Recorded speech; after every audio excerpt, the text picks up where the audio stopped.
Assalamualaikum warahmatullahi wabarakatuh. Selamat siang.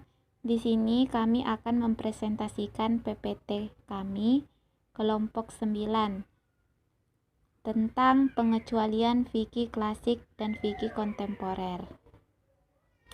Kami terdiri dari yang pertama, saya sendiri, Leticia. Yang kedua, Reviana Rizka Aprilia. Yang ketiga, Nurjana.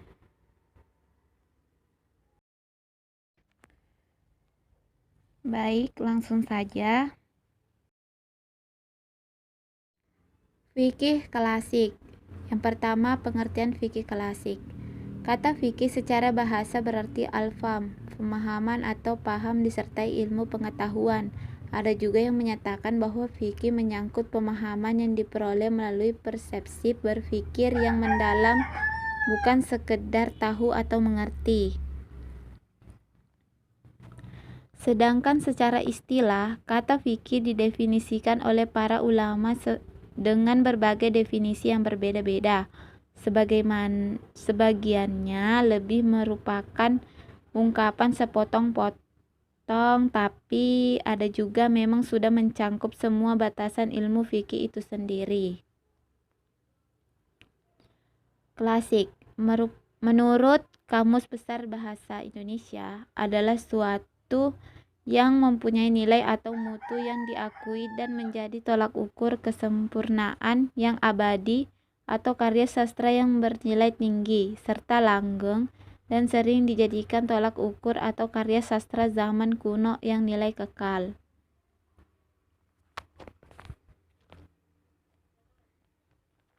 Jadi, fikih klasik adalah ilmu hukum yang berkembang pada periode kenabian dan muncul tidak sekedar untuk memenuhi kebutuhan masyarakat pada zamannya, tetapi telah juga menyiapkan warisan berharga untuk membangun hukum di masa depan.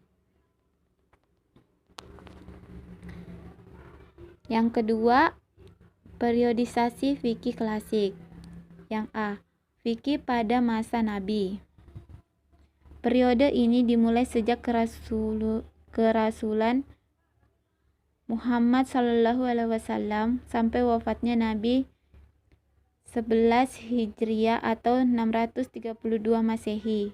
Pada periode ini kekuasaan penentuan hukum sepenuhnya berada di tangan Rasulullah SAW.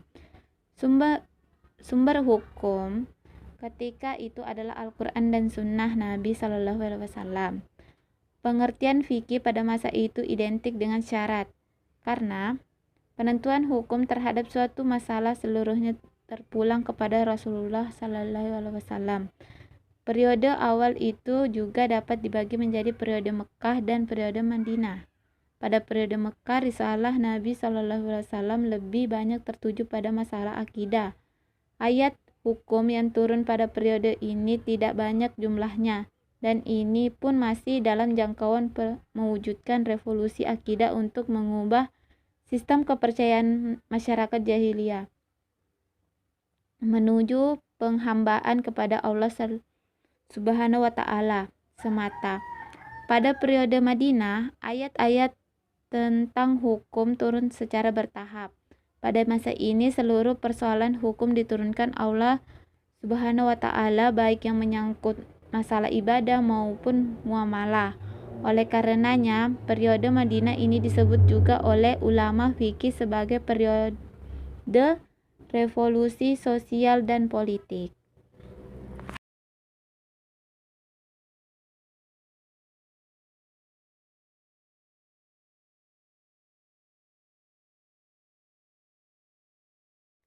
B. Fikih pada masa sahabat. Periode ini dimulai sejak wafatnya Nabi Muhammad SAW sampai Muawiyah bin Abu Sufyan memegang pemerintahan Islam pada tahun 41 Hijriah atau 661 Masehi. Sumber fikih pada periode ini, di samping Al-Quran dan Sunnah Nabi SAW, juga ditandai dengan munculnya berbagai ijtihad para sahabat. Ijtihad ini dilakukan ketika persoalan yang akan ditentukan hukumnya tidak dijumpai secara jelas dan nas. Pada masa ini, khususnya setelah Umar bin Al-Khattab menjadi khalifah 13 Hijriah atau 634 Masehi, ijtihad sudah merupakan upaya yang luas dalam memecahkan berbagai persoalan hukum yang muncul di tengah masyarakat. Persoalan hukum pada periode ini sudah semakin kompleks dengan semakin banyaknya pemeluk Islam dari berbagai etnis dengan budaya masing-masing. Pada periode ini, untuk pertama kali, para fuqaha berbenturan dengan budaya, moral, etika, dan nilai-nilai kemanusiaan dalam suatu masyarakat majemuk. Hal itu terjadi karena daerah-daerah yang ditaklukkan Islam sudah sangat luas dan masing-masing memiliki budaya, tradisi, situasi, dan kondisi yang menantang para fuqaha dari kalangan sahabat untuk memberikan hukum dalam persoalan-persoalan baru tersebut. Dalam menyelesaikan persoalan-persoalan baru itu, para sahabat pertama kali merujuk pada Al-Quran. Jika hukum yang dicari tidak dijumpai dalam Al-Quran, mereka mencari jawaban dalam sunnah Nabi SAW. Namun, jika dalam sunnah Rasulullah tidak dijumpai pula jawabannya, mereka melakukan ijtihad.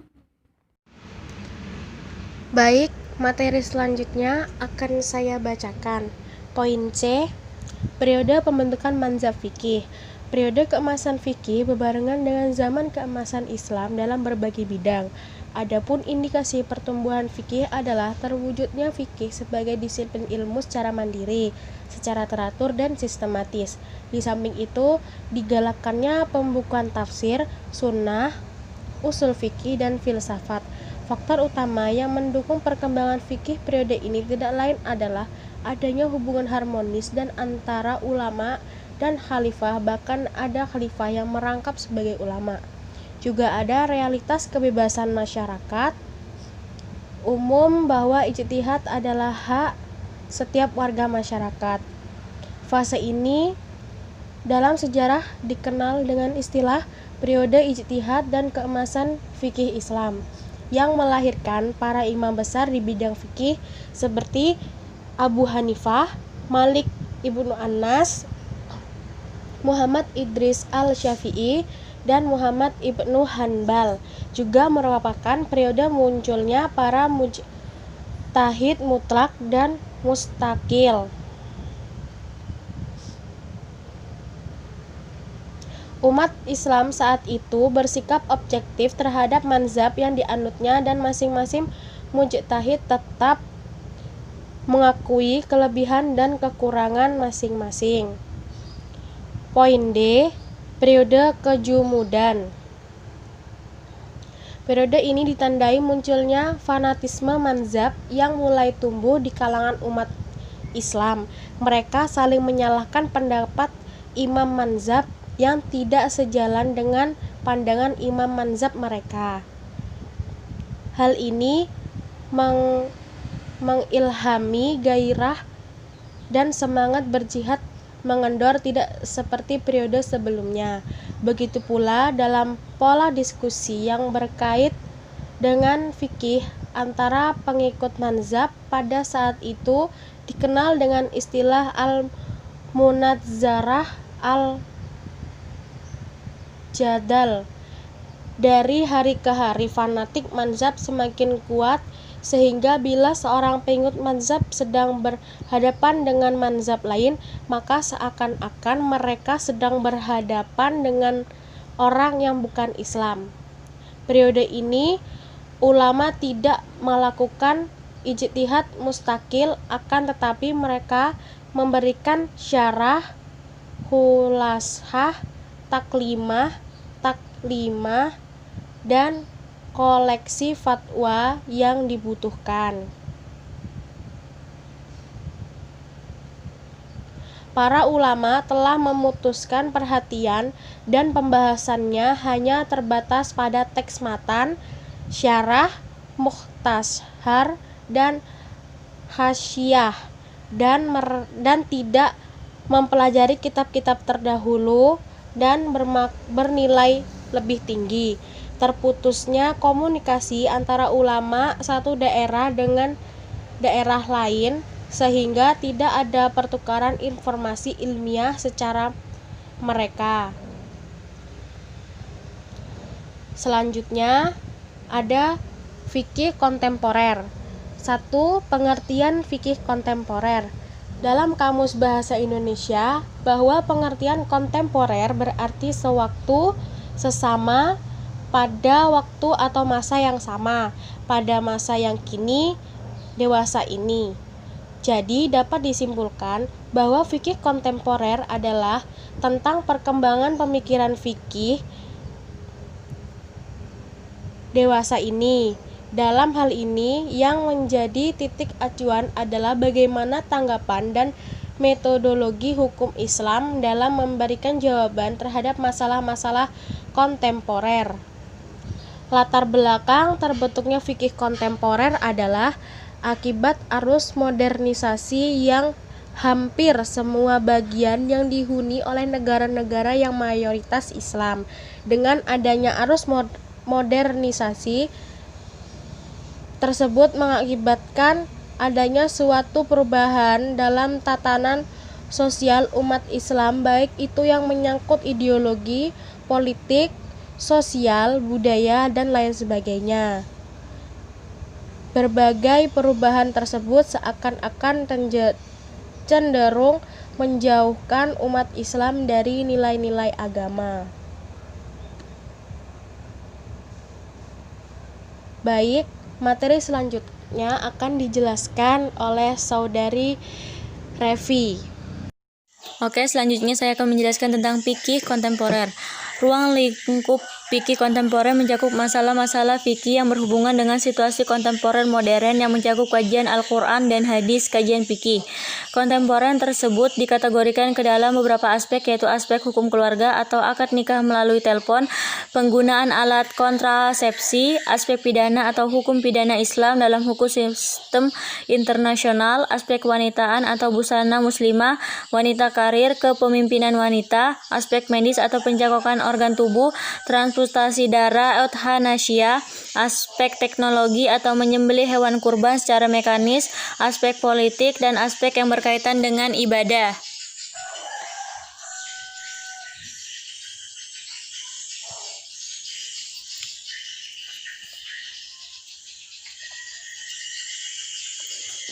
Bentuk fatwa kontemporer. Bentuk fatwa kontemporer atau pada abad modern ini dapat dibedakan menjadi dua bentuk berdasarkan asal-usul lahirnya fatwa itu.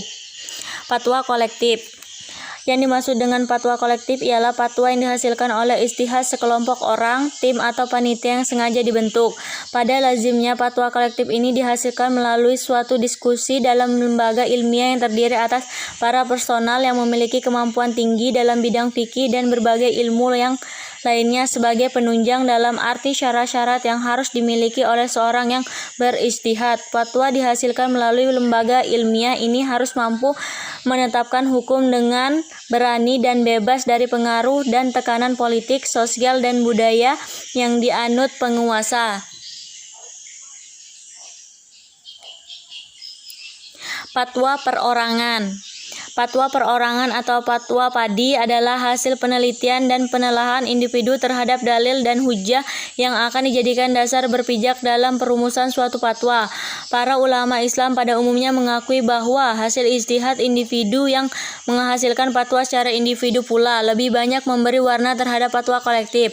Fatwa perorangan biasanya dilandasi studi yang lebih mendalam terhadap sesuatu masalah yang akan dikeluarkan fatwanya, sehingga para ulama berasumsi bahwa pada hakikatnya proses lahirnya fatwa kolektif itu diawali dengan kegiatan perorangan. Fatwa-fatwa yang berkembang dalam dunia fikih Islam selama lebih banyak bertopang kepada fatwa yang dicetuskan individu yang oleh fatwanya itu oleh bentuk fatwa kontemporer. Fatwa tarzih.